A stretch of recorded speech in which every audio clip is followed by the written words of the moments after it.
ಸಂತೋಷ. ಅವ್ರು ಹೇಳಿದೆಲ್ಲ ಭಾರಿ ಖುಷಿ ಆಯಿತು. ದಿಗ್ಗಜರು ಬಂದು ಅವ್ರ ಸ್ಥಾನದಲ್ಲಿ ಬಂದು ಅವ್ರ ಬಗ್ಗೆ ಹೇಳಿದ್ರು. ಸೊ ಭಾರಿ ಖುಷಿ ಆಯಿತು. ಅಭಿಮಾನಿ ಕಿರ್ಚಿದ್ದು ಜಯಂತಿದ್ದು ಭಾರಿ ಖುಷಿ ಆಯಿತು. ಸೊ ಅವ್ರದ್ದು ರಿಲೀಸ್ ನೋಡುವ ಕೋಟಿಗೆ ಬರ್ತಾರೆ, ನೋಡೋ ಚಾನ್ಸ್ ಸಿಗುತ್ತೆ. ಸೊ ಖುಷಿಯಾಗಲಿ ಅಂತ ಖುಷಿ ನಮ್ಮ ವಿಷ್ಣು ಸರ್ ಅವರ ವ್ಯಕ್ತಿತ್ವ ಹತ್ತಿರದಿಂದ ನೋಡಿದವರು. ಸೊ ಅವರ ಯಾವ ಒಂದು ವ್ಯಕ್ತಿತ್ವ ಇವತ್ತಿಗೂ ನಿಮಗೆ ತುಂಬ ಕಾಡುತ್ತೆ? ಅದೇ ಹೇಳಿದ್ದು, ದೇವರಾಜ್ ಅವರು ಇಲ್ಲಾಂದರೆ ನಾಗರಾಜ್ ಅವರು ಡೈರೆಕ್ಟರ್ ಅವರು ಹೇಳಿದ್ರಲ್ಲ, ಟೈಮ್ ಪ್ರಕಾರ ಕೆಲಸ ಮಾಡೋದು ಆ ವ್ಯಕ್ತಿತ್ವ ನನಗೆ ಯಾವಾಗಲೂ ಕಂಡು ಬಂದಿದೆ. ಅವರಿಂದನೂ ಕಂಟಿನ್ಯೂ ಮಾಡೋಣ ಅಂತ ಆಸೆ. ಸೊ ಎಲ್ಲ ಟೈಮ್ ಪ್ರಕಾರ ಬಂದು ಟೈಮ್ ಪ್ರಕಾರ ಎಲ್ಲರದ್ದು ಟೈಮ್ ನೋಡ್ಕೊಂಡು ಮಾಡೋ ಕೆಲಸ ಬೇಕು.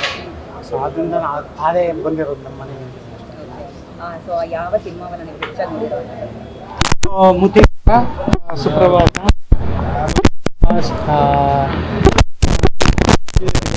ಮೂವಿ ತುಂಬಾ ಬಾರಿ ನೋಡಿದ್ದೀನಿ. ಮತ್ತೆ ಇವಾಗ ರಿಲೀಸ್ ಆಗ್ತಾ ಇದೆ, ಸಂತೋಷ ಆಗ್ತಾ ಇದೆ, ತುಂಬ ಸಂತೋಷ ಆಗ್ತಾ ಇದೆ. ಇವಾಗಲೂ ಥರ ರೀಪ್ಲೇ ಬರೀ ಟ್ರೈಲರ್ ಹಾಕಿದ್ದಕ್ಕೆ ಎಷ್ಟು ಖುಷಿ ಪಟ್ಟರು ಜನ. ಸೊ ಇನ್ನೊಂದ್ಸತಿ ರಿಲೀಸ್ ಆದರೆ ಅದೇ ಥರ 100 ಡೇ ಆಗಲಿ, 100 ಡೇಸ್ ಮೇಲೆ ಆಗಲಿ ಅಂತ ಆಸೆ ಅಷ್ಟೇ. ಅಭಿಮಾನಿಗಳ ಜೊತೆಗೆ ಸಿನಿಮಾ ನೋಡ್ತೀರಾ ಸರ್? ಅಫ್ಕೋರ್ಸ್ ನಮ್ಮ ಚಿಕ್ಕಪ್ಪನ ಮೂವಿ ನೋಡದೇ ಇದ್ದರೆ ಕಷ್ಟ. ಸೊ ಡೆಫಿನೆಟ್ಲಿ ನೋಡ್ತೀನಿ. ಟೈಮ್ ಬಂದಾಗ ಸಿಗುತ್ತೋ ರಿಲೀಸ್ ಆದ್ಮೇಲೆ ಥರ. ನಿಮಗೆ ಯಾವ ಸಿನಿಮಾ ರಿಲೀಸ್ ಆಗಬೇಕು ಅಂತ ಅನ್ಸುತ್ತೆ ಸರ್? ಅವ್ರದ್ದು ರಿಲೀಸ್ ಸಿನಿಮಾ ತುಂಬಾ ಇದೆ. ನಾನು ಹೇಳ್ತಾ ಇರೋದು ಈ ಫಿಲ್ಮ್ ಮುತ್ತಿನಾರ, ಸುಪ್ರಭಾತ, ಯಜಮಾನ ತಿರ್ಗಾ ರಿಲೀಸ್ ಆದರೂ ನಂಗೆ ಖುಷಿ ನೋಡೋಕ್ಕೆ ತಿರ್ಗಾ ನೋಡ್ತೀನಿ.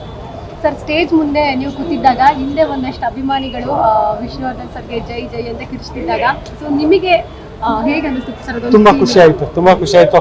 ಇನ್ನು ಇವತ್ತವರೆಗೂ ಫ್ಯಾನ್ ಇದ್ದಾರೆ. ಅವ್ರು ಇನ್ನೂ ಇಲ್ಲ, ಏನು 10 ವರ್ಷ ಮೇಲಾಗಿದೆ ಅವ್ರು ತೀರೋಗಿ.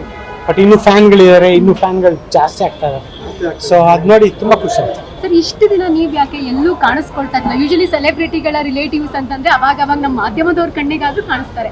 ಸೊ ನೀವು ಯಾಕೆ ಸರ್ ಹೆಚ್ಚಾಗಿ ಎಲ್ಲೂ ಕಾಣಿಸ್ಕೊಂಡಿಲ್ಲ? ಈ ಪ್ರೋಗ್ರಾಮ್ಗೆ ಯಾಕೆ ಬರಬೇಕು ಅನ್ನೋ? ನನ್ನ ರಿಲೇಷನ್ಶಿಪ್ ನನ್ನ ಚಿಕ್ಕಪ್ಪನ ಜೊತೆ ಭಾರಿ, ನನ್ನ ಚಿಕ್ಕಪ್ಪನ ರಿಲೇಷನ್ಶಿಪ್ ಫಿಲ್ಮ್ ಸ್ಟಾರ್ ರಿಲೇಷನ್ಶಿಪ್ ಅಲ್ಲ. ಸೊ ನಾನು ಯಾವತ್ತೂ ಅವ್ರನ್ನ ಫಿಲ್ಮ್ ಸ್ಟಾರ್ ಆಗಿ ನೋಡಿಲ್ಲ. ಸೊ ನಾನು ಪ್ರೋಗ್ರಾಮ್ ಬರೋದು ಇಲ್ಲ ಅಂದರೆ ರೆಗ್ಯುಲರೇ ಫಿಲ್ಮ್ ಥಿಯೇಟ್ರಲ್ಲೂ ಬರೋದು ಕಮ್ಮಿ ಇತ್ತು. ನಾನು ಬೇರೆ ಇಂಟ್ರೆಸ್ಟು ಮುಂದೆ ಗೊತ್ತಿಲ್ಲ. ಪ್ರೊಡಕ್ಷನ್ ಹೌಸು ಮತ್ತು ಫ್ಯಾಮಿಲಿ ಬಿಸ್ನೆಸ್ ಅಂತ ನಾನು ಯಾವತ್ತೂ ನೋಡಿಲ್ಲ. ಸೊ ಯಾವತ್ತೂ ಮುಂದೆ ಬಂದಿಲ್ಲ ಅಷ್ಟೇ. ನಾವೇ ಫ್ಯಾನ್ ಮೂಮೆಂಟ್ ಆಗಿ ಇವಾಗ ಟ್ರೈಲರ್ನ ಸಿಕ್ಕಾಪಟ್ಟೆ ಸೆಲೆಬ್ರೇಟ್ ಮಾಡಿದ್ವಿ. ನೀವು ಅವರ ಮಗನಾಗಿ ನಿಮ್ಮ ಮನಸ್ಸಿನಲ್ಲಿ ಈ ಕ್ಷಣಕ್ಕೆ ಏನು ಅನ್ನಿಸ್ತು? ತುಂಬ ಖುಷಿ ಆಯಿತು. Very proud and happy. ಕೊನೆಯದಾಗಿ ನಮ್ಮ ವಿಷ್ಣುವರ್ಧನ್ ಸರ್ ಅವರ ಅಭಿಮಾನಿಗಳಿಗೆ ಏನು ಹೇಳೋದಕ್ಕೆ ಇಷ್ಟಪಡ್ತೀರಾ? ಇನ್ನೂ ಖುಷಿಯಾಗಿರಲಿ, ಇನ್ನೂ ಅವ್ರ ಫಿಲ್ಮ್ನ ಇನ್ನೂ ರೆಸ್ಪಾನ್ಸ್ ಕೊಡಿ. ಆಮೇಲೆ ಅವ್ರ ಸಪೋರ್ಟ್ ಮತ್ತು ಅವ್ರದ್ದು ಬ್ಲೆಸ್ಸಿಂಗ್ ಕಂಟಿನ್ಯೂ ಆಗಲಿ. ನಮ್ಮ ಫ್ಯಾಮಿಲಿಗೆ ಪೂರ್ತಿ ಬ್ಲೆಸ್ಸಿಂಗ್ ಬರಲಿ ಅಂತ ಆಸೆ. Thank you. ಕ್ಷಣ ಕ್ಷಣದ ಸುದ್ದಿಗಳಿಗಾಗಿ ಫ್ರೀಡಮ್ ಟಿವಿ ಸಬ್ಸ್ಕ್ರೈಬ್ ಮಾಡಿ, ಲೈಕ್ ಮಾಡಿ ಹಾಗೂ ಫಾಲೋ ಮಾಡಿ. ಹೊಸ ಸುದ್ದಿಗಳ ನೋಟಿಫಿಕೇಶನ್ಗಾಗಿ ಬೆಲ್ ಐಕಾನ್ ಮೇಲೆ ಕ್ಲಿಕ್ ಮಾಡಿ.